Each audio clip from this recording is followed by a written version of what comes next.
नमस्कार साथियों, मैं आपका दोस्त राम। संक्रमण काल या कोरोना काल में बहुत ज़रूरी हो जाता है डिजिटल स्टडी।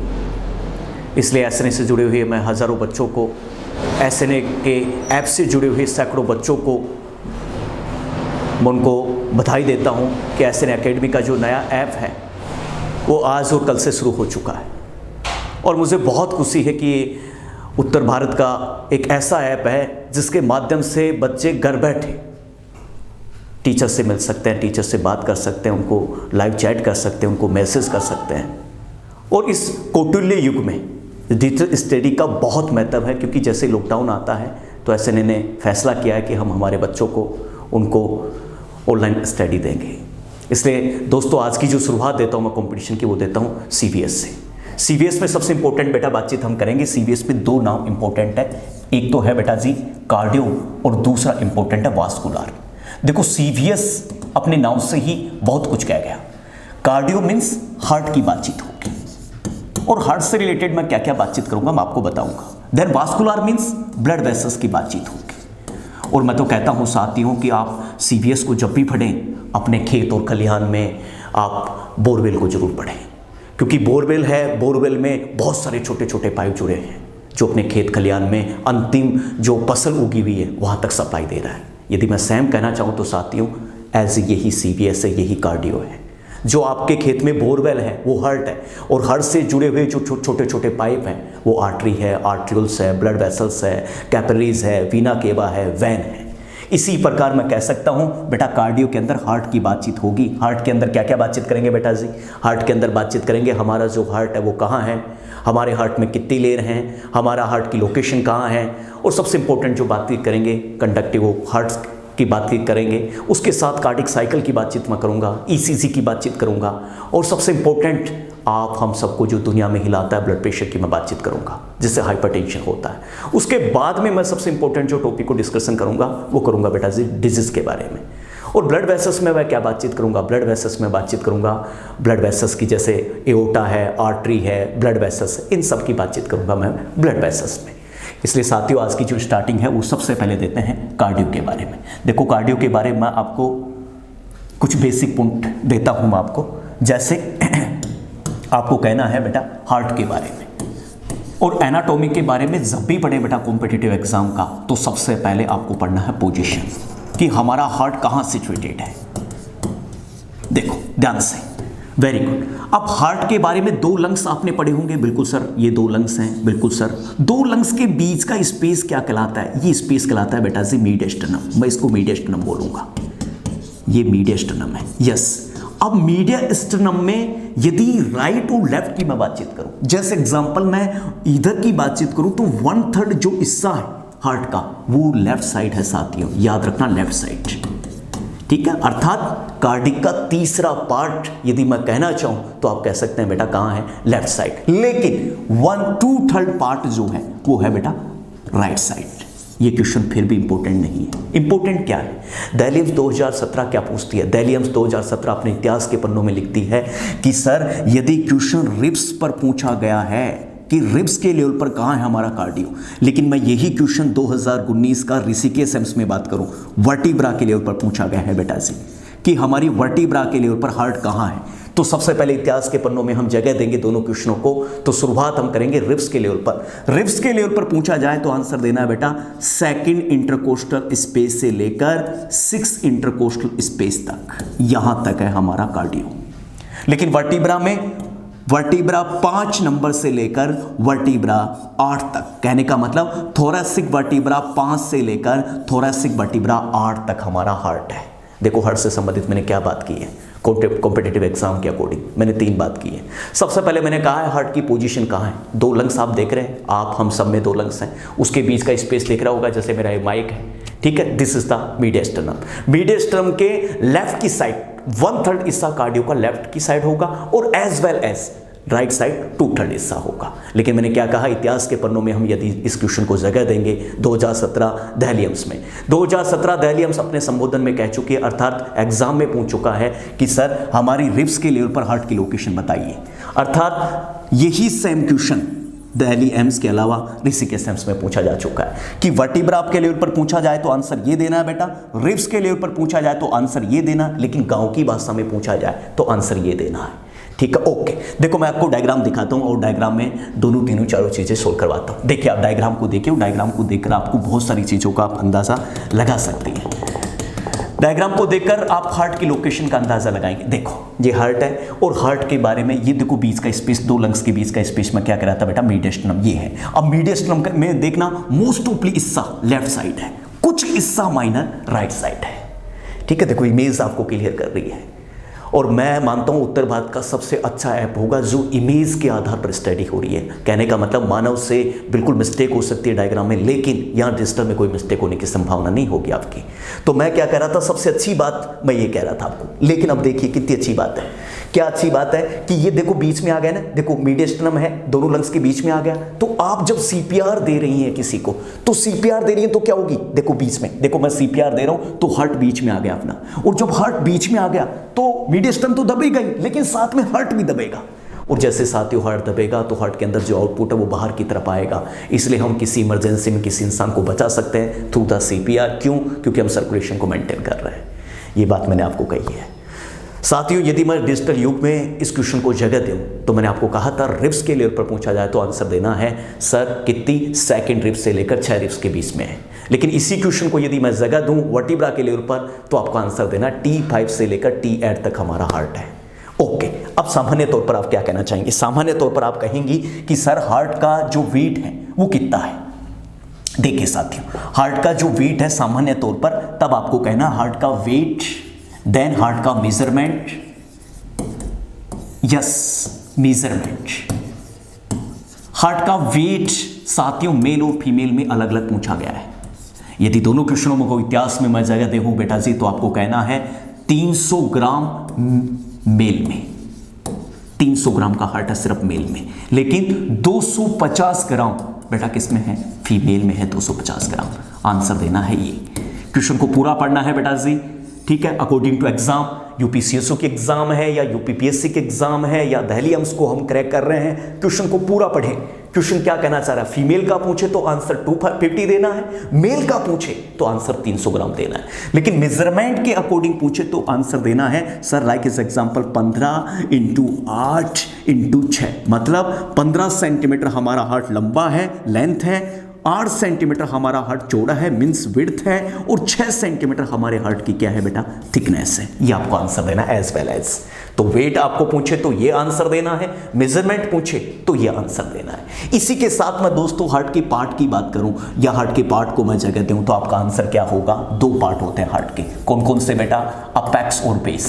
देखिए ध्यान से, ठीक है, अपेक्स और बेस के लिए आपको सीधा आंसर देना है, ठीक है, ये देखो आपको ये बनाना है, ठीक है। ऊपर का हिस्सा हार्ट का ब्रॉड है इसलिए ऊपर की तरफ बेस होता है और नीचे की तरफ क्या होता है बेटा, as well as apex part होता है। यस सर, ठीक है, हमेशा याद रखना बेस वह हिस्सा कहलाता है न्यूटन के सिद्धांत के अकॉर्डिंग। न्यूटन क्या कहते हैं अपनी बुक आत्मकथा में, न्यूटन कहते हैं वह हिस्सा ब्रॉड माना जाएगा जो हिस्सा बेस है, मीन्स जो चौड़ा हिस्सा है उसको हम न्यूटन की भाषा में बेस कहेंगे। चाहे वो हिस्सा नीचे का बेस ब्रॉड होगा तो नीचे का बेस होगा, ऊपर का हिस्सा ब्रॉड है। और हार्ट में क्या हो रहा है, हार्ट का डायग्राम देखिए आप, हार्ट के डायग्राम में ऊपर से ब्रॉड है, नीचे से हार्ट सकड़ा होता जा रहा है, मीन्स सकड़ा होता जा रहा है। इस पार्ट को हम क्या नाम देंगे, अपेक्स। लेकिन क्वेश्चन मैं आपको एग्जाम का दे रहा हूं, मुफ्त वैक्सीन की तरह बूस्टर डोज का क्वेश्चन दे रहा हूं। अपेक्स पार्टी वह इलाका है जिससे एपाइकल पल्स को असेस कर सकता हूं। क्या बात है, आपको कोई भी बंदा पूछे एपाइकल पल्स कहां से असेस करेंगे, अपेक्स पार्ट से। अपाइकल पल्स क्यों आती है, तब आपको कहना है मिट्रल वाल के कॉन्ट्रैक्शन की वजह से। बहुत अच्छा, क्या बात है, मजा आ गया सर, ठीक है, मिट्रल वाल के कॉन्ट्रैक्शन की वजह से। और मिट्रल वाल जब कॉन्ट्रैक्शन करता है, अर्थात जब गाड़ियों में हलचल होती है तो धड़कनें होती है, इसी प्रकार दिल में वाल में हलचल करती है तो आवाज आती है, और वो आवाज एपाइकल पल्स को असेस कर सकते हैं।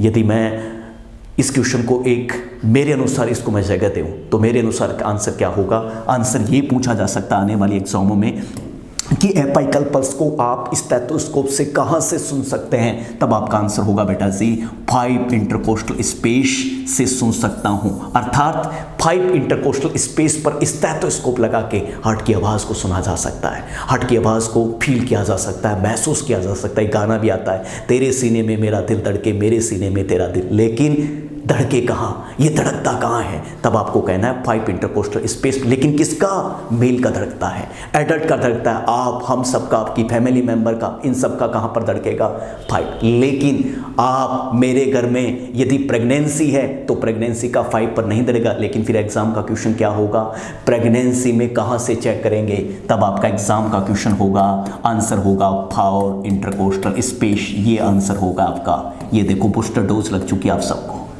यदि मेल का पूछे, बहुत मजा आ गया, सच कह रहा हूँ। ऐसे ने प्लेटफॉर्म से ब्रॉड प्लेटफॉर्म, देखो 5 इंटरकोस्टल स्पेस से यहाँ से चेक किया मेल का, और मुझे बहुत खुशी हो रही है, हम घर बैठे ही कितना सारा नॉलेज हम कैमरे के सामने कैद कर पा रहे हैं। ठीक है, घर में बैठे बैठे हम किससे ऐसा फील हो रहा है, माना कि प्रतीत हो रहा है कि हमें बहुत कुछ आ रहा है। देखो आंसर प्रेगनेंसी का 4 और 5 एडल्ट का, आप हम सबका 5 पर, और आप और हम सबके घर में प्रेगनेंसी कोई महिला है, हमारी माता बहन है, कोई हमारी बेटी है, तो उसका कहाँ से असेस करेंगे बेटा, 5 इंटरकोस्टल स्पेस से। आंसर ये देना। ओके, आगे की तरफ मैं पढ़ता हूँ। आगे की तरफ क्या होगा सर, आगे की तरफ एक हल्का सा ऑप्शन देना आपको। देखो आपने गाना सुना होगा, और गाने का बोल है क्या, तेरे सीने में मेरा दिल धड़के, वो तो दिल की धड़कन का हो गया, जीने के हैं 4 दिन, बाकी सब बेकार दिन। अर्थात हार्ट के वाल भी 4, यस, हार्ट के सेप्टम भी 4, यस, और हार्ट के चैम्बर भी 4।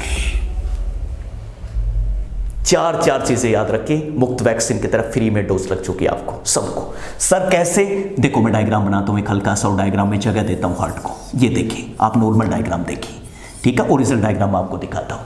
ठीक है, ऊपर के क्या है, ऊपर के एट्रियम है, ये ले ऊपर वाले एट्रियम, नीचे वाले क्या है, वेंट्रिकल। मुझे क्या, अंधे को भी दिख रहा है। यदि इस क्वेश्चन को मैं अमित शाह की दूरबीन से देखूंगा तो मुझे क्या दिख रहा है, राइट वाला राइट, लेफ्ट वाला लेफ्ट, राइट वाला राइट, लेफ्ट वाला लेफ्ट, 4 बन गए। ठीक है, मेरी मम्मी कहती थी 2 ऊपर के और 2 नीचे के, इसका मतलब कितना हो गए, 4 हो गए टोटल। इसका मतलब right atrium, left atrium, right ventricle और लेफ्ट वेंट्रिकल, इसका मतलब टोटल काउंटिंग कितनी हुई, 4 चैम्बर। ठीक है, 4 सेप्टम हो गई। सेप्टम कैसे हुई सर, सेप्टम कैसे हुई, उसका आंसर मैं आपको दे रहा हूं, ये लो, ये एक सेप्टम बन गया, ये एक सेप्टम बन गया, ये एक सेप्टम बन गया, और ये एक सेप्टम बन गया। 4 सेप्टम हो गए। इस सेप्टम को क्या कहेंगे बेटा जी, इंट्रा आर्ट्रियल सेप्टम। समझा रहा हूं, आप चिंता ना करें। इस सेप्टम को क्या बोलेंगे बेटा, इंट्रा वेंट्रिकल सेप्टम। इस सेप्टम को क्या बोलेंगे बेटा, एट्रियो वेंट्रिकुलर सेप्टम, और ये भी एट्रियो वेंट्रिकुलर सेप्टम। लेकिन मुझे क्या दिख रहा है, मुझे दिख रहा है हमेशा की दूरबीन से राइट वाला राइट साइड का और लेफ्ट वाला लेफ्ट साइड का। 1 2 3 4, ये देखो, इसका मतलब सिंपल सा आपको आंसर देना है, 4 सेप्टम है, 4 आपके चैम्बर हो गए, और सेप्टम में भी आपको जगह देनी है क्या, इंट्रा आर्ट्रियल सेप्टम। अंधा भी बता देगा, 2 एट्रियम को अलग करने वाला septum, this is the intra atrial. What is the meaning of intra ventricular, 2 ventricle को अलग करने वाला सेप्टम इंट्रा वेंट्रिकुलर। ठीक है, और सर राइट एट्रियो वेंट्रिकुलर जो सेप्टम है, राइट एट्रियो वेंट्रिकुलर सेप्टम क्या है, राइट एट्रियम को राइट वेंट्रिकल से अलग करने वाला septum right atrio ventricular septum. Left atrium को लेफ्ट वेंट्रिकल से अलग करने वाला septum atrio ventricular septum, left वाला। तो बेटा क्या हो, 4 चैम्बर हुए, 4 सेप्टम हुए, और 4 वाल हैं। तीनों को मैं बहुत अच्छे तरीके से एग्जाम्पल में जगह दे रहा हूं। आपको कहना है अपने संबोधन में क्या है बेटा जी, 4 चैम्बर के अतिरिक्त आपको 4 मैं कह रहा था आपको जगह देनी हमें वाल में। ये देखिए आप, 4 वाल, ये वाल, ये वाल, ये आपका पल्मोनरी वाल, और ये आपका एओर्टिक वाल। यस, ये वाल कहलाता है बेटा ट्राइकस्पिड वाल, ट्राइकस्पिड वाल। ये वाल कहलाता है बेटा बाइकस्पिड वाल, बाइकस्पिड वाल। यस, ये वाल एज वेल एज बेटा कहलाता है आपका सर पल्मोनरी वाल, और ये वाल कहलाता है बेटा आपका, आंसर देना है एओर्टिक वाल। सबसे अच्छी बात कहनी है आपको, ठीक है। देखो हमने क्या पढ़ा, हार्ट की लोकेशन पढ़ी, हार्ट के पार्ट पढ़े, हार्ट का वेट पढ़ा, हार्ट का मेजरमेंट पढ़ा, और अब जो हम पढ़ रहे हैं वो बेटा कर रहे हैं हार्ट के चैम्बर, हार्ट के सेप्टम और हार्ट के वाल। सबसे अच्छा एग्जाम्पल आपको देना है अकॉर्डिंग टू एग्जाम, और अकॉर्डिंग टू एग्जाम आपसे पूछे तो आपको कहना है बेटा आपके चैम्बर कितने हैं, 4 चैम्बर होते हैं। कौन कौन से होता है बेटा जी, right atrium, left atrium, right ventricle, left ventricle, ये 4 चैम्बर, ठीक है। इसके साथ साथ ही आपको चैम्बरों के बारे में अच्छे से आपको एक्सप्लेन कर रहा हूँ आगे, ठीक है। आपको एक बेसिक एग्जांपल के तौर पर आपको अब समझा रहा हूँ, ठीक है। देन आपको बेटा पूछे कि सर चैम्बर के साथ साथ पूछे कि सेप्टम कितने होते हैं, सेप्टम 4 होते हैं सर, ठीक है। सेप्टम कौन कौन से होते हैं, इंट्राआर्टरियल, इंट्रावेंट्रिकुलर, देन आपका राइट साइड का right atrioventricular septum, left atrioventricular septum, ये आपको आंसर देना है 4 सेप्टम, ठीक है। इसी कड़ी में यदि मैं क्वेश्चन को आगे बढ़ाऊँ मित्रों, देखो आप एग्जाम्पल के तौर पर के साथ साथ आप डायग्राम को भी देखने का प्रयास करें। ये देखिए, ये देखो बेटा जी 4 आपके chamber, right atrium, left atrium, right ventricle और लेफ्ट वेंट्रिकल, ये 4 चैम्बर हो गए।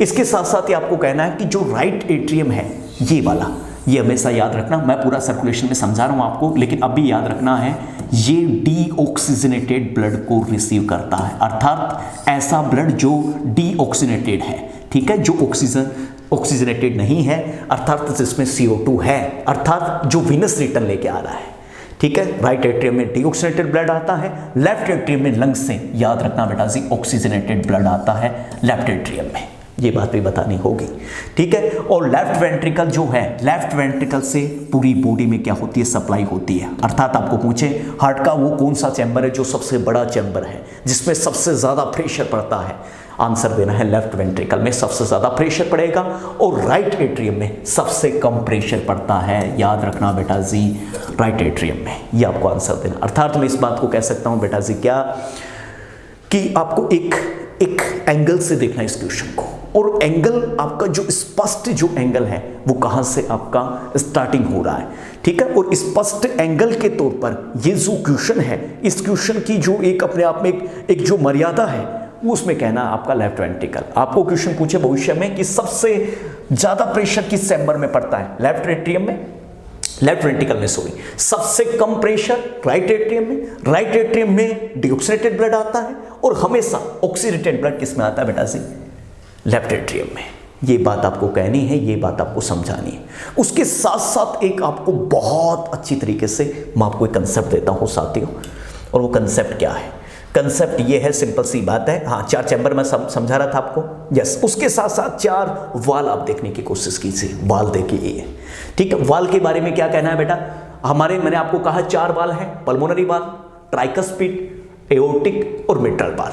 सबसे अच्छी बात वाल में कहनी है आपको बेटा जी क्या, जो हमारा ट्राइकस्पिड वाल है उसमें 3 कस्प पाए जाते हैं, आप देख भी होंगे डायग्राम में 3 कस्पिड होते हैं, ठीक है। 3 कस्प देखो, एंटीरियर, देन पोस्टीरियर और देन लैटरल, ये 3 कस्प है, ठीक है। इसमें एक मिट्रल वाल में बेटा जी 2 कस्प है, 2 कस्प मिट्रल वाल में पाए जाते हैं, ठीक है। देखो आपको 1 या 2 एंटीरियर पोस्टीरियर, 3 कस्प आपके एओर्टिक वाल में है, ये देखिए 3, और 3 कस्प आपके पल्मोनरी वाल में। अर्थात एक क्वेश्चन आपका आएगा कि ऐसा कौन सा वाल है जिसमें सिर्फ 2 कस्प पाए जाते हैं, आंसर आपको सटीक आंसर देना है दोस्तों, मिट्रल वाल।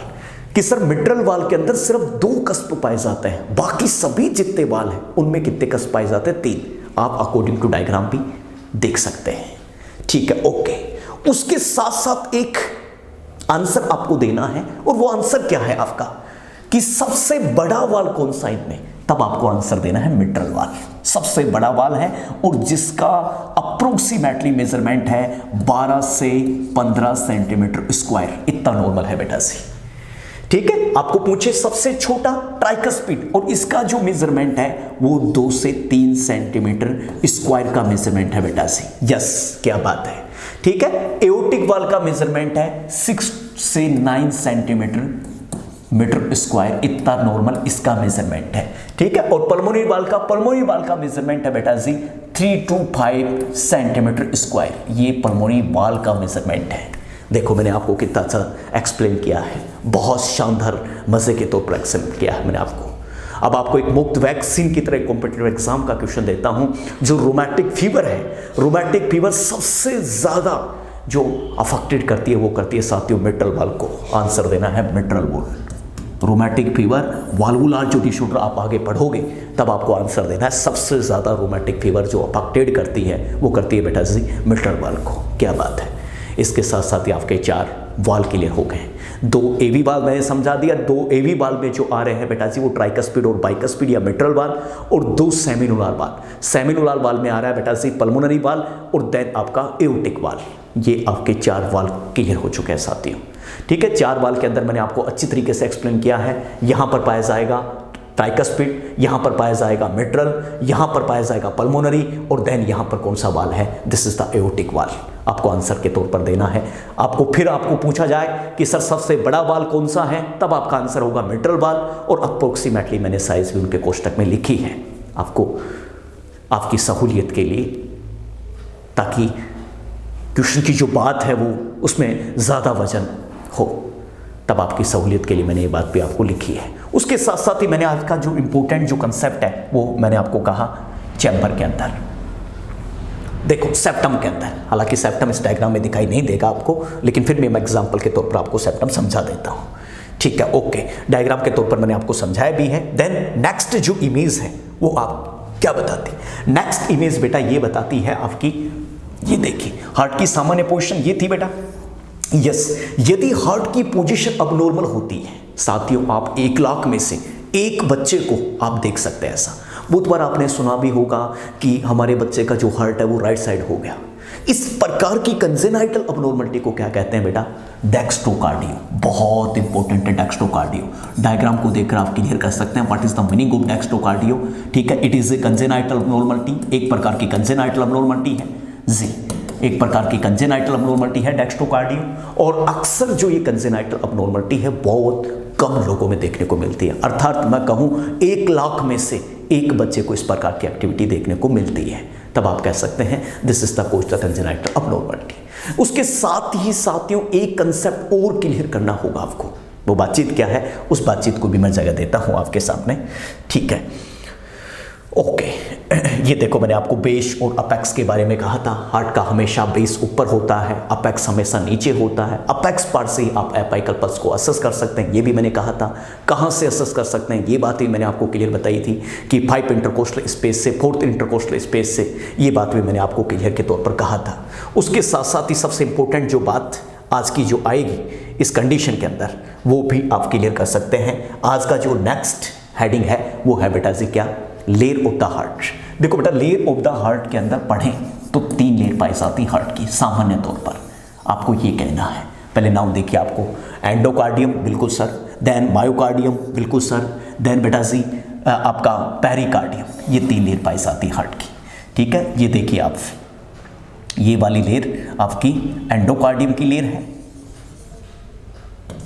ये वाली आपकी मायोकार्डियम है, और इधर का पूरा हिस्सा आपका पेरिकार्डियम का है, ये वाला। सुनिए बेटा ध्यान से, इसी कड़ी के अंदर यदि आप बात को आगे बढ़ाएंगे, देखो बात को आगे बढ़ाना आपको,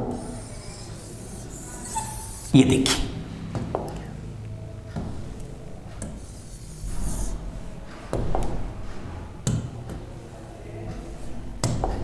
ये देखिए साथियों, ये आपकी मायोकार्डियम, मायोकार्डियम के साथ ही आपकी विसरल पेरिकार्डियम और as well as parietal pericardium, या मैं कहना चाहूं तो यहां पर मैं कह सकता हूं पैराइटल पेरिकार्डियम। साथियों डायग्राम को देखकर हमें समझना है, ये आपका एंडोकार्डियम है, ये आपकी मायोकार्डियम है, मायोकार्डियम है, और साथियों ये जो है वो है आपकी पेरिकार्डियम, ये आपकी पेरिकार्डियम है, ये आपकी पेरिकार्डियम है। साथियों एंडोकार्डियम में सबसे पहले यदि एक्सप्लेन करना चाहूंगा तो आप कह सकती हैं कि endocardium is the inner most layer of the heart. Heart की सबसे अंदर की लेयर है बेटा कौन, एंडोकार्डियम। अर्थात मैं कह सकता हूं सबसे अंदर की जो दीवार है वो क्या, उसका क्या नाम बेटा, एंडोकार्डियम।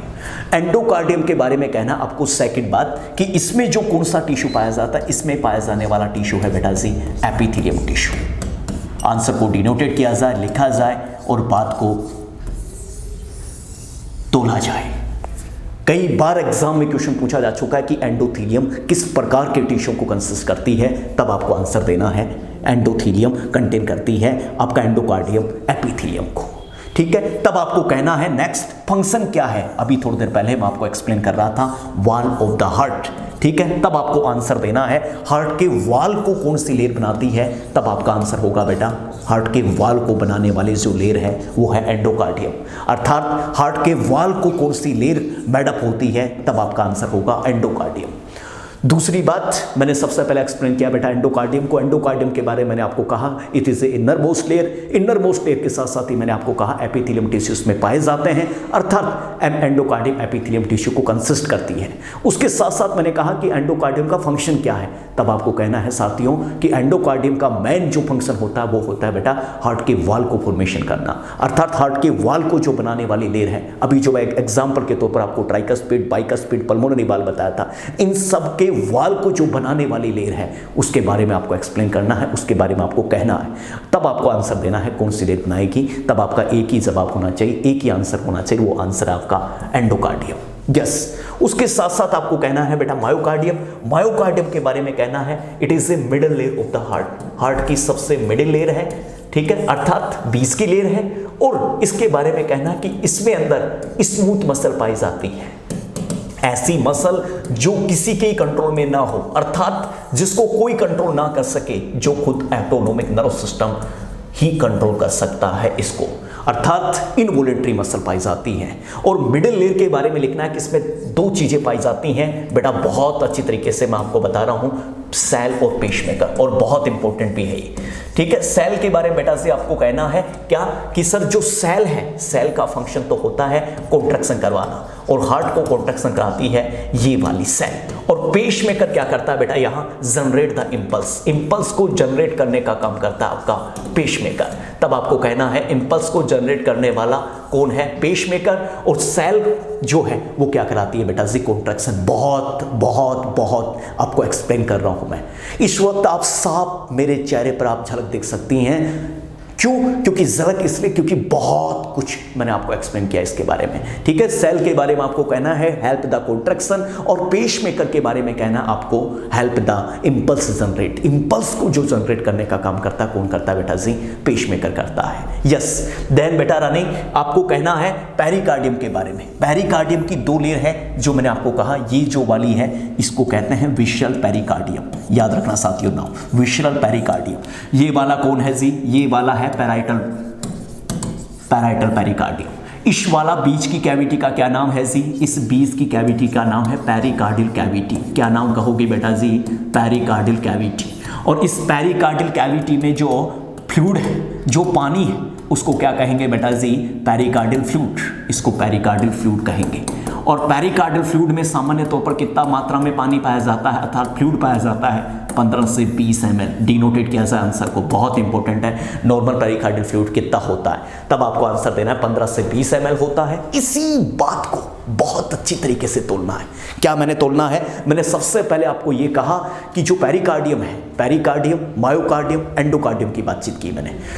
एंडोकार्डियम के साथियों मैंने आपको कहा इनर मोस्ट लेयर है जी। इनर मोस्ट लेयर के साथ साथ मैंने आपको क्या कहा कि इसमें एपिथेलियम टिश्यू पाया जाता है, यस। उसके साथ साथ मैंने क्या कहा, उसके साथ साथ मैंने कहा जो वॉल ऑफ द हार्ट है, अर्थात जो वॉल है हार्ट के, उसको बनाने वाली जो लेयर है वो कौन है, एंडोकार्डियम। उसके साथ साथ मुक्त वैक्सीन या बूस्टर डोज की तरह एक मुक्त क्वेश्चन लेते जाइए साथियों, क्या कि हार्ट का जो वॉल है उसका फॉर्मेशन कौन करती है, एंडोकार्डियम। अर्थात जब हार्ट के वॉल में दिक्कत होगी, अर्थात जब वाल्वुलर डिसऑर्डर पढ़ेंगे, अर्थात मिट्रल वाल्व स्टेनोसिस बढ़ेंगे, इसका मतलब एंडोकार्डियम में दिक्कत होगी।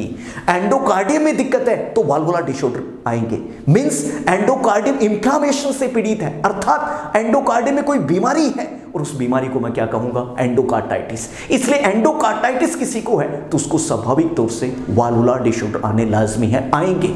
क्या बात है, बहुत मुझे साथियों इतना मजा आ रहा है एसएनए के प्लेटफॉर्म पर जो आप मुझे पूछ नहीं सकते इस वक्त। ठीक है, कैमरामैन सोहेल हमारे साथ हैं। ठीक है, बहुत अच्छा मजा मुझे मिल रहा है। ठीक है, सोहेल की प्रेजेंस में। ठीक है, हम सब मार्ग पर बढ़ रहे हैं। दूसरी बात मैंने मायोकार्डियम के बारे में कही।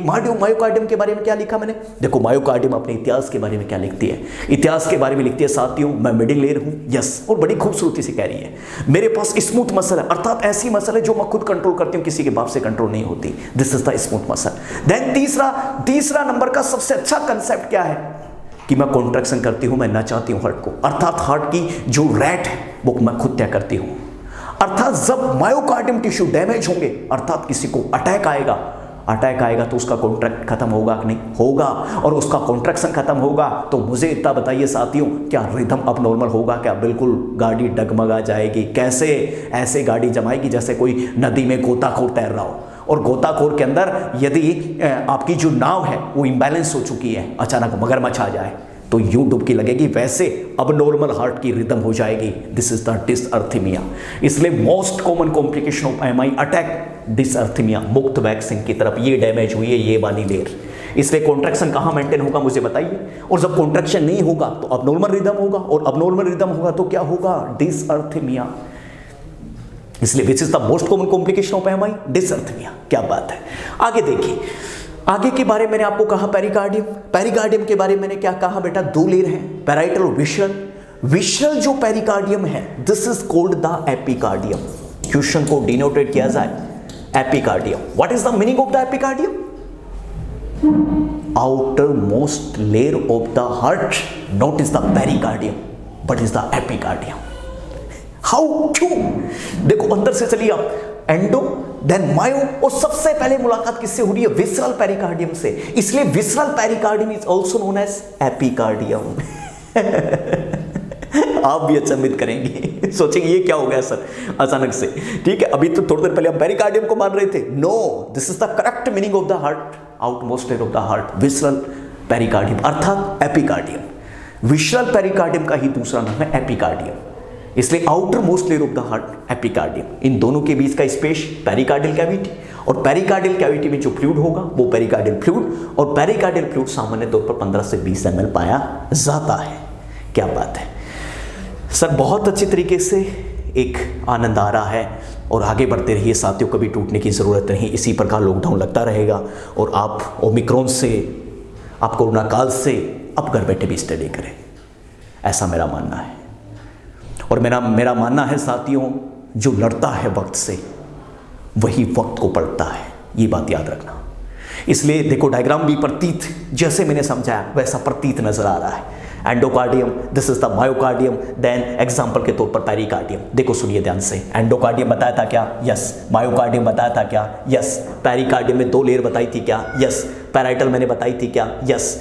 और देन मैंने आपको विशरल पेरिकार्डियम बताई थी क्या? यस। और इसकी बीच की कैविटी पेरिकार्डियल कैविटी बताई थी क्या? यस। इसमें पाए जाने वाला पानी, उसके बारे में पेरिकार्डियल फ्लूइड के बारे में कहा था क्या? यस। पेरिकार्डियल फ्लूइड कितना है? 15 से 20 ml बताया था क्या? यस सर, 15 से 20 ml नॉर्मल पेरिकार्डियल फ्लूइड होता है, जो क्या करता है? घर्षण नहीं होने देता इसमें, अर्थात जो घर्षण हो रहा है, जो फ्रिक्शन हो रहा है दो दीवारों के बीच में, उसको रोकने का काम कर रहा है ये फ्लूइड।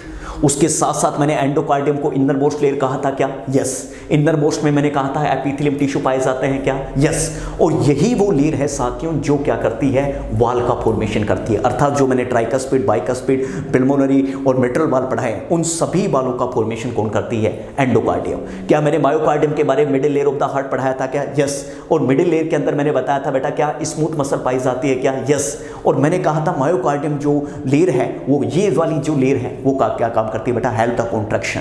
और मैंने आपको कहा था कि जब एमआई अटैक किसी को आएगा, मायोकार्डियम टिश्यू डैमेज होंगे, क्या उसकी रिदम मेंटेन होगी? क्या कभी नहीं। इसलिए रिदम अबनॉर्मल होगी क्या? होगी। और अबनॉर्मल रिदम होगी तो क्या होगा? क्या बात है, शानदार आंसर देना है, डिसअर्थमिया होगा। इसलिए most common complication of MI attack क्या आएगा? डिसअर्थमिया आएगा। क्या बात है, ठीक है भैया। साथियों याद रखना, मैंने कहा सर पहले से अब देखो विसरल आ रही है सबसे पहले, इसलिए visceral pericardium is also known as epicardium. Answer खुद देख लीजिए, एपिकार्डियम। इसलिए outer most layer of the heart क्या कहलाएगी? एपिकार्डियम। उसी के साथ साथ इसके अंदर जो पाया जाने वाला फ्लूइड है वो पेरिकार्डियल फ्लूइड। अरे बोलो भैया यस या नो। इसका मतलब हमने क्या क्या पढ़ा? हार्ट की पोजीशन पढ़ी, हार्ट की पोजीशन के साथ वेट पढ़ा, मेजरमेंट पढ़ा, वर्टिब्रा के लेवल पर पोजीशन पढ़ी, रिब्स के लेवल पर पोजीशन पढ़ी, बेस और अपेक्स पार्ट को पढ़ा, ठीक है, वॉल ऑफ द हार्ट पढ़े, चैम्बर मैंने पढ़ाए, ठीक है, सेप्टम ऑफ द हार्ट पढ़े। इसके साथ साथ जो सबसे इंपॉर्टेंट जिसको आप हम सब जी रहे हैं, उसके बाद हम पढ़ेंगे सर्कुलेशन। और सबसे पहले सर्कुलेशन हम पढ़ेंगे। सर्कुलेशन में देखो ध्यान से, डायग्राम बाद में देखिए, आप पहले अपनी भाषा में समझिए सर्कुलेशन को। सर्कुलेशन के अंदर सबसे पहले आपको पढ़ना है 3 प्रकार के सर्कुलेशन। देखो 3 प्रकार के सर्कुलेशन कौन कौन से हैं साथियों। सबसे पहले पढ़ना है सिस्टमैटिक सर्कुलेशन, सिस्टमैटिक। उसके बाद हमें पढ़ना है पल्मोनरी, पल्मोनरी सर्कुलेशन। उसके बाद हमें पढ़ना है पोर्टल सर्कुलेशन, पोर्टल सर्कुलेशन। ये 3 सर्कुलेशन पढ़ना है। यस साथियों, तीनों सर्कुलेशन का डायग्राम के बेस पर और एग्जाम के बेस पर और नॉलेज के बेस पर तीनों के बारे में चर्चा करने वाला हूं। और आप कहेंगे कि सर ये तो मीन्स बहुत बहुत बहुत मजा आ रहा है। और मजा क्यों आता है? जब इंसान को स्टडी में रस आता है, अर्थात तीनों बात को अपने हिसाब से हैंडल करना है और अपने हिसाब से अपनी बात में लिखना है कि what is the meaning of the systematic, systematic circulation की आखिर मीनिंग क्या है। तब आपको कहना है, ध्यान दीजिए साथियों, ये हार्ट है क्या? बिल्कुल है। ये हार्ट के चैम्बर है क्या? बिल्कुल है। ये राइट एट्रियम है क्या? यस। ये लेफ्ट एट्रियम है क्या? यस। ये राइट वेंट्रिकल है क्या? यस। और ये लेफ्ट वेंट्रिकल है क्या? यस। लेफ्ट वेंट्रिकल से पूरी बॉडी के अंदर सप्लाई जाती है साथियों, पूरी बॉडी के अंदर सप्लाई हो रही है। और पूरी बॉडी के अंदर सप्लाई होकर और ये आर्टरी, आर्टरियोस में जाकर और कैपिलरीज में जाकर नीचे टिश्यू को सप्लाई हो रही है। अब देखिए ध्यान से, यहां से ब्लड आता है, यस सर। यहां से ब्लड कैपिलरीज में आएगा, yes sir. Capillaries blood tissue को देगी, अर्थात ऑक्सीजन वो कुछ भी चीज देनी है वो टिश्यू को देकर चली जाएगी, ठीक है। ब्लड ऑक्सीजन किसके माध्यम से आ रहा है? हीमोग्लोबिन प्लस ऑक्सीजन, ये दोनों बाइंड होकर ऑक्सीमोग्लोबिन आ रहे हैं। यहां जो मैकेनिज्म हो रही है, दिस इज द ऑक्सीमोग्लोबिन। और ऑक्सीमोग्लोबिन याद रखना साथियों, this is the reversible mechanism. Means reversible mechanism का मतलब है बेटा जी, ठीक है, आप किसी सिटी बस में बैठी हैं और आपका घर आ गया, आपका स्टेशन आ गया, रुकना पड़ेगा, आपको उतरना पड़ेगा। मींस हीमोग्लोबिन जब ऑक्सीजन को चढ़ाता है स्टेशन से तो कह रहा है तेरा स्पेस आ जाएगा, जहां स्थान आ जाएगा तुझे उतारूंगा मैं। तुम ये कहते मैं नहीं उतर रहा, ऐसा नहीं चलेगा बाबा, उतरना पड़ेगा। This is the reverse mechanism. और ये यहां उतर गया तो वापस CO2 को ले, अब देखो क्या कहेगी, ठीक है। ये टिश्यू कहेंगे तुम्हारे घर में पानी वाला आता है और तुम्हें कहीं स्टेशन जाना है पानी वाला पानी की टंकी उतार के जा रहा है तो तुम क्या कहते हो? अरे रुक रुक रुक, 2 मिनट रुक, इसको भी लेता जा। मीन्स कोई परिवार का आदमी कोई स्टेशन तक जा रहा है। तो इसी प्रकार टिश्यू चिल्लाते हैं और टिश्यू चिल्ला के क्या कहते हैं? अरे रुकने बाबा, रुक थोड़ी देर। टिश्यू जाकर और यहां से जो CO2 है वो राइट एट्रियम की तरफ आ जाएगी। Means deoxygenated blood right atrium, venous return right atrium की तरफ आ जाएगा। और इस पूरी मैकेनिज्म को किसी कलाकार ने देख लिया, पूरी मैकेनिज्म को, और अर्थात उस कलाकार ने नाम दे दिया सिस्टमैटिक सर्कुलेशन। क्या बात है। और मैं कहता हूं साथियों, एक मूवी की तरह तुम्हें समझ आया है। मींस लेफ्ट वेंट्रिकल से ब्लड एओर्टा में जाएगा, एओर्टा से कैपिलरीज में, और कैपिलरीज से टिश्यू में, और टिश्यू से deoxygenated blood left right atrium की तरफ आएगा। और राइट एट्रियम के मेरे पीछे जो डायग्राम आप देख पा रही हैं वो मैं जैसे इशारा कर रहा हूं वैसे डायग्राम इशारा कर रहा है। और राइट एट्रियम की तरफ जो आएगा, this is the complete circulation, this is the systematic circulation. देख लीजिए आप, अब डायग्राम में देख लीजिए। बहुत मजा आ रहा है। और ऐसा मजा क्यों आ रहा है सर, ये तो मैं भी नहीं जानता, लेकिन हमें बहुत मजा आ रहा है आज। यस, ये देखिए आप सिस्टमैटिक सर्कुलेशन की पूरी तस्वीर आप देखिए मैडम। देखो तस्वीर में क्या कह रहा है, देखो इधर से देखो, एओर्टा से ब्लड आया, एओर्टा से ब्लड आर्टरी, आर्टरियोस में होते हुए कैपिलरीज, और कैपिलरीज से ये नीचे जो है मैडम वो टिश्यू को दे रहा है। यस, और टिश्यू को दे रहा है। ये देखो टिश्यू भिखारी के रूप में बैठे हैं और टिश्यू से डीऑक्सीनेटेड ब्लड है, मींस जो CO2 है वो यहाँ से होती हुई सुपीरियर वीना केवा, इंफीरियर वीना केवा होती हुई राइट एट्रियम में आ रहा है। This is also called as systematic circulation. अर्थात इसकी पूरी जो चीज है, इसकी पूरी चीज है या पूरा इसका जो सर्कुलेशन है और पूरा इसका जो मार्ग है या पूरा इसका पथ है या पूरा इसका सर्किल है, और इस पूरे पाथवे को, इस पूरे सर्किल को मैं क्या कहूँगा, this is the systematic circulation. इसको मैं सिस्टमैटिक सर्कुलेशन कहूँगा। और मुझे पता, यकीन से मैं कह सकता हूँ कि ऐसा कोई भी बच्चा नहीं होगा जिससे चीज़ समझ नहीं आ रही होगी। क्या बात है, ठीक है। आखिर ऐसा क्यों लग रहा है सर कि हम एक न्यूज़ वाले की तरह पढ़ रहे हैं? क्या बात है, यही तो मज़ा है स्टडी का। ये देखिए, आप पल्मोनरी सर्कुलेशन को पढ़िए, सेकंड पॉइंट पल्मोनरी सर्कुलेशन। देखो बेटा, पल्मोनरी सर्कुलेशन क्या है?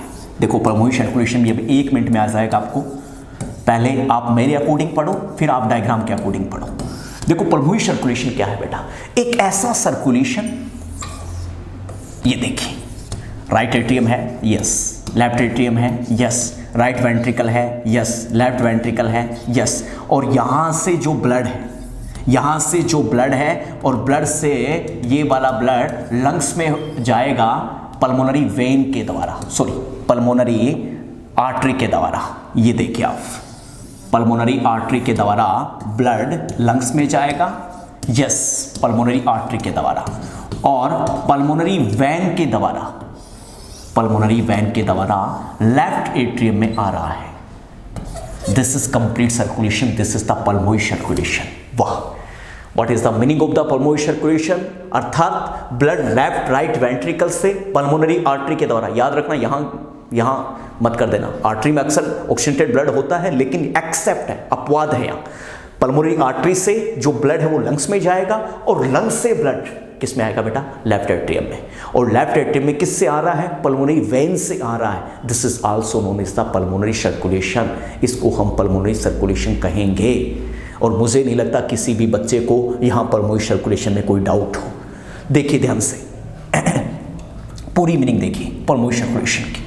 पल्मोनरी सर्कुलेशन की पूरी मीनिंग आपको यहाँ समझ आ जाएगी। पूरा पाथवे देखो, पूरा का पूरा पाथवे आपको, पल्मोनरी सर्कुलेशन का पूरा पाथवे आपको यहाँ समझ आ जाएगा।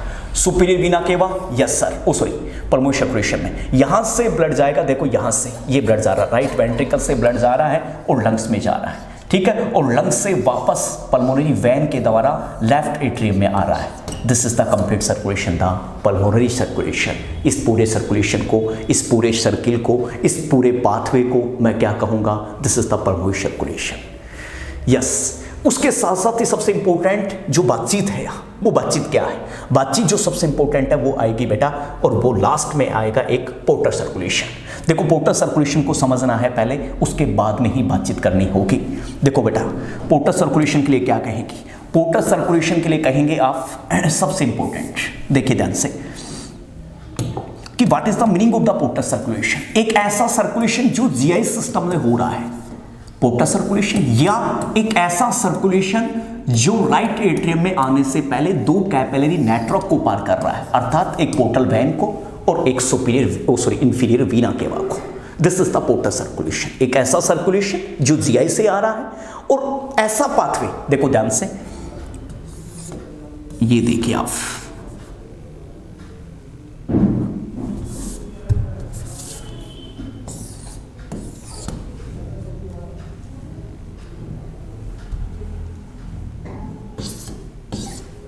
ये देखिए बेटा,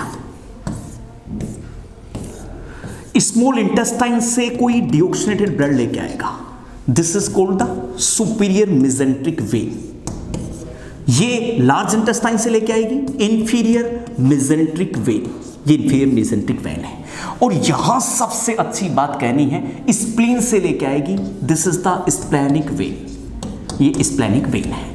यहां से जो लेके आएगी, this is the gastric when. ये गैस्ट्रिक वेन है, ये गैस्ट्रिक वेन है, ठीक है। और देन यहां ये पूरा एक पाथवे, अरे फॉर एग्जांपल आप एग्जाम देने के लिए जाते हैं क्या? Yes sir. और एग्जाम देके और आप 10, 15, 20, 25 साथी एक साथ जाते हैं क्या? Yes sir. लास्ट में फ़ोन करके ये बोलते हैं क्या तुम्हें इस पाथवे पर मिलना है, इस सर्किल पर, अम्बेडकर सर्किल पर हम सब मिलेंगे, उसके साथ में घर बैठ के जाएंगे। ये अम्बेडकर सर्किल क्या है तुम्हारा? ये पोर्टल वेन है। अर्थात फॉर एग्जाम्पल सारा कूड़ा मटेरियल धार के किस वेन में डाल रहे हैं? पोर्टल में डाल रहे हैं। This is the portal vein. और पोर्टल वेन किस में डाल रही है? हिपैटिक वेन में। और हिपैटिक वेन किस में डालेगी? फिर याद रखना सुपीरियर वीना केवा में। और सुपीरियर वीना केवा किस में डालेगी? याद रखना साथियों, राइट एट्रियम में। ये पूरा सर्कुलेशन क्या कहलाता है? Portal circulation. बात खत्म। इसका मतलब नॉर्मल पोर्टल प्रेशर कितना होता है? नॉर्मल पोर्टल प्रेशर होता है साथियों, बहुत बहुत इंपॉर्टेंट, याद रखना, कभी गलती मत करना। और याद रखना है 5 से 15 mmg नॉर्मल पोर्टल प्रेशर होता है। और काम की चीज दे देता हूं बूस्टर डोज की तरह है कि पोर्टल हाइपरटेंशन किसको बोलेंगे? अर्थात इस वेन में ज्यादा प्रेशर लग रहा है, this is the portal hypertension. और कितने से ज्यादा? 40 mmHg से ज्यादा प्रेशर बढ़ गया इस वेन में, this is the portal hypertension. उसको मैं पोर्टल हाइपरटेंशन बोलूंगा, याद रखना। और पोर्टल हाइपरटेंशन तुम देख पा रहे हो क्यों होगा? सिंपल सी बात है, या तो लीवर में खराबी है तब लॉकडाउन लगेगा, या राइट एट्रियम में खराबी है तब लॉकडाउन लगेगा। मुक्त वैक्सीन की तरह मुझे सीधा आ गया कि राइट एट्रियम में या राइट हार्ट साइड फेल हो गया। राइट साइड का हार्ट फेल होने से जो समस्या पैदा हुई है, दिस इज द कोज कर देगा पोर्टल हाइपरटेंशन। और जो समस्या लीवर फेल होने से, अर्थात सिरोसिस ऑफ लीवर में कॉम्प्लिकेशन क्या आएगा? Portal hypertension. और हाइपरटेंशन से क्या जीआई की जो ब्लड वेसल्स है उस पर प्रेशर पड़ेगा क्या? यस। स्टोमक पर पड़ेगा, ईसोफेगस पर पड़ेगा, ईसोफेगस की ब्लड वेसल्स रप्चर हो जाएगी, दिस इज द ईसोफेजियल वेरेसिस। मुक्त में क्या बात है, बहुत कुछ मजा इस टाइम में आ रहा है साथियों। 3 क्वेश्चन मुक्त की तरफ दे दिए मैंने आपको। एक ऐसा सर्कुलेशन जो जीआई में हो रहा है, या ऐसा सर्कुलेशन जो राइट एट्रियम में आने से पहले 2 कैपिलरी नेटवर्क को पार कर रहा है। देखो, एक लीवर को, एक पोर्टल वेन को, और एक साथियों सुपीरियर वीना केवा को, सॉरी इंफीरियर वीना केवा को। ये इंफीरियर वीना केवा है। और इंफीरियर वीना केवा के संदर्भ में 4 बात आपको लिखनी है। इंफीरियर वीना केवा से जो ब्लड है वो यहां से राइट एट्रियम में आएगा। This is the complete circulation, this is the portal circulation. और मैंने क्या कहा यहां पर कि नॉर्मल प्रेशर कितना है? 5 से 15। और ये प्रेशर बढ़ेगा कितने से? 40 mg से ज्यादा जाएगा। लॉकडाउन की स्थिति आ गई। और लॉकडाउन कब लगा? जब लीवर खराब है। और लीवर को खराब होना क्या कहेंगे? Cirrhosis of liver. इसलिए सिरोसिस ऑफ लीवर का कॉम्प्लिकेशन क्या आएगा? Portal hypertension. और लॉकडाउन लगेगा तो इन मेम्ब्रेनों में गैस्ट्रिक और इन पर प्रेशर बढ़ेगा। और गैस्ट्रिक पर प्रेशर बढ़ने से ईसोफेजियल की जो ब्लड वेसल्स उस पर प्रेशर बढ़ेगा और oesophageal blood vessels rupture, this is the oesophageal varices. क्या बात है। और ईसोफेजियल वेरेसिस कब आ सकता है? Due to portal hypertension. और पोर्टल हाइपरटेंशन कब हो सकती है? जब उसका लीवर खराब हो, अर्थात सिरोसिस ऑफ लीवर हो, या राइट एट्रियम फेल हो, तब ईसोफेजियल वेरेसिस हो सकती है। साथियों, बहुत कुछ आनंद आ रहा है। 3 बातें मैंने एक्सप्लेन कर दी आपके सामने, ठीक है। इसके लिए बहुत आज समझ आया। और मैं चाहता हूं ऐसे प्लेटफॉर्म से जुड़े हुए जो सैकड़ों बच्चे जो ऐप से जुड़ रहे हैं, ऐसे नहीं कि ऐप से जुड़ रहे हैं, उनको बहुत कुछ समझ आएगा। इसलिए आह्वान हो चुका है, जिस प्रकार से एसएन एकेडमी ने जो रिजल्ट दिए हैं, बैक टू बैक जो रिजल्ट दिए हैं, नॉर्थ सेट में आप देख लीजिए, हमारा रिजल्ट टिप टॉप लेवल का रिजल्ट है। आप यूपीपीएससी की बात कर लीजिए, यूपीपीएससी में पूरे उत्तर प्रदेश का इतिहास के पन्नों में आयाम लिखने का रिजल्ट है साथियों ही, ठीक है। जो एक मेरी लंबी फहरिस्त है, एक लंबी लिस्ट है मेरे पास यूपीपीएससी, जिसको मैं एक दिन अलग से उनकी स्टडी करूंगा, उनकी केस स्टडी की मोटिवेशन क्लास करूंगा कि आखिर वो बच्चे क्यों सफल होते हैं, ठीक है। इन तमाम चीज़ों को लेकर स्टडी लेकर आऊंगा उन बच्चों की जो नॉर्थ सेट क्वालिफाई कर चुके हैं, अर्थात आप ऐसे नहीं कि यूट्यूब चैनल से भी देख सकते हैं। आभारी हूँ राजीव सर का, जिन्होंने कोरोना काल में, संक्रमण काल में और बच्चों के लिए जो फैसला लिया है कि उनको घर बैठे हम स्टडी देंगे ताकि हमारा बच्चा सेफ रहे, सुरक्षित रहे। इसलिए आज के लिए इतना ही। नमस्कार साथियों।